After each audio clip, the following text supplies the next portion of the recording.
So you've bought something from eBay and it goes wrong. Then you realize that eBay now has a money-back guarantee, which says that you get free automatic coverage if you first contact the seller, if it hasn't arrived or it's not as described. And then if it's not resolved, you let them know and they will get your money back. But what if you've gone beyond the 30-day period for which eBay will guarantee your purchase and something's gone wrong with it? Such is the case when one of you guys, my viewers, emailed me to tell me about a rather interesting case where you had exactly this experience, where you bought something, went wrong. It was through eBay, but it was beyond this 30-day guarantee period from eBay. So let's take a look at this. So this email says, whilst maintaining anonymity for a very special reason, because I think there might be a confidentiality clause in the ultimate settlement, which I'll come back to in a moment. But it says that they purchased a refurbished sensor-operated bin, and unfortunately it arrived with a missing part. The seller promptly sent the missing piece, and initially everything seemed resolved. However, a few months later, the bin once again stopped working. Upon reaching out to the seller for a repair, the writer says that they had been told that this was outside of the 30-day money-back guarantee and that they would have to cover the return costs, which is a bit odd since it sounded like they were agreeing to a repair but having to send the thing back at their own cost. Now, aside from actually agreeing to the repair, if that's was what they were doing, having to pay for the return is a strange thing in itself, and the seller would have to make that clear at the outset on buying it. But anyway, let's carry on. Intrigued, this email says, I delved into the Consumer Rights Act 2015, which they quite rightly say states that the seller is responsible for return costs, especially for larger items like the bin. This is in the instance where there's something wrong with it, not just when you've changed your mind. So let's not have debates in the comments about the purchaser returning at their cost when they've changed their mind under the 14-day cooling off period. That's a separate issue. So here the seller insisted that it was their problem, the writer's problem, and that if they no longer had the packaging, and when they suggested alternatives, either replacement or a refund, they flat out refused. Unsatisfied, they turned to eBay for assistance. They were unhelpful. Then they reached out to the credit card company and they were unhelpful. As a last resort, they initiated a claim through the Money Claim Online and cited statutory rights under the Consumer Rights Act 2015, despite being outside the 30-day guarantee period. Now, just as a brief overview for consumer rights, within the first 30 days, you can reject something if it isn't in conformity with the contract, i.e. it's not fit for purpose, not satisfactory quality, not as described, doesn't match a sample, etc. Beyond the 30-day period, within the first 6 months, if there's something wrong with it, it is deemed to be there at the beginning and it's the trader that has to prove otherwise. Beyond the first 6 months, it's the consumer that has to prove that the defect was there at the beginning. And within that time, after the 30 days, there is the right to a repair or a replacement. That is a very brief overview of the situation there, just so to catch you up. Surprisingly, the writer says eBay was represented by a law firm and opted to settle the full money claim rather than contest it.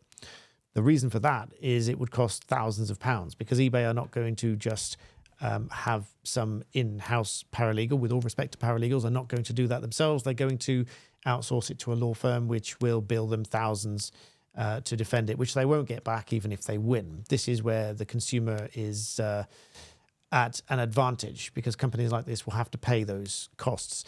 But don't be under the false illusion that firms just won't defend these claims.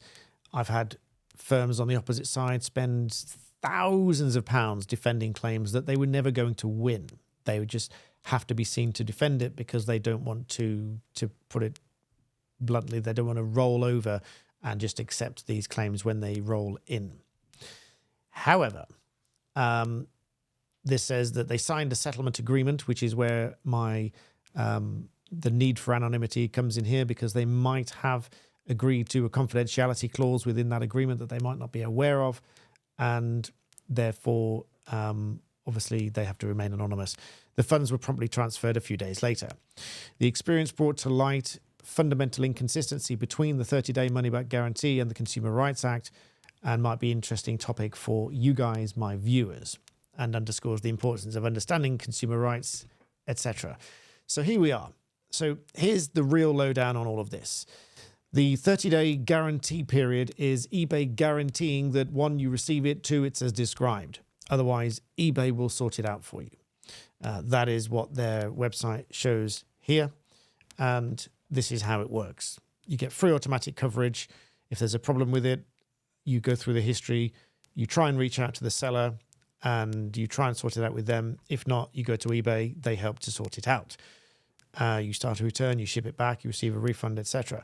This is a bit of a pain for sellers in that if there is actually nothing wrong with it and you've just got someone being awkward and they just abuse the system to get their money back and send it back when they've used it, which does happen. It is retail fraud in a sense in that they might be making a false representation to you to make a gain for themselves and a loss to you, the seller. But that's another issue. I've dealt with many of those fraud cases. We've had fraud cases against my own company before now. They do happen. But the inconsistency, as quite rightly highlighted in this email, is that beyond that 30-day period, eBay still opted to settle it.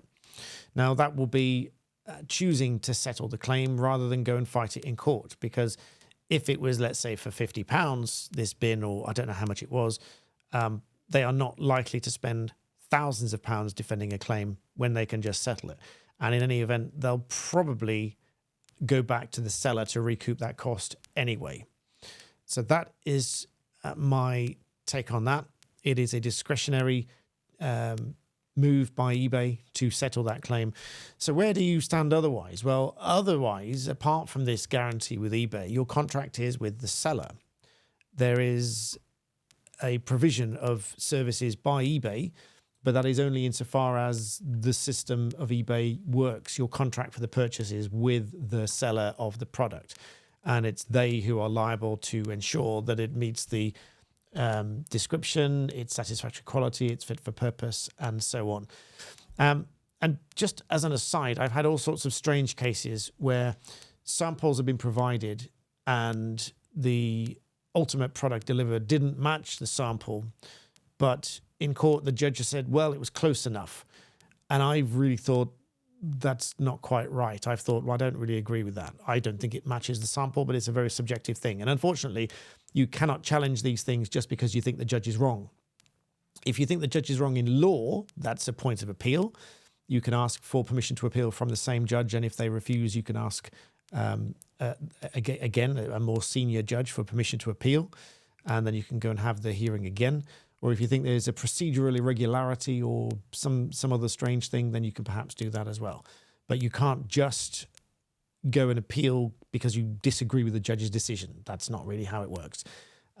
But all these things you can, there is a provision there, money claim online. There is a provision if you've got these problems with the sellers, you can go and do that, file the claim for next to no money, really, depending on how much the thing is worth, and have your day in court, as the saying goes. But this is my take on the eBay guarantee situation. Hope you found that useful. Please do like and subscribe, and to receive more content, support my channel as we grow together. Thanks for watching. See you next time.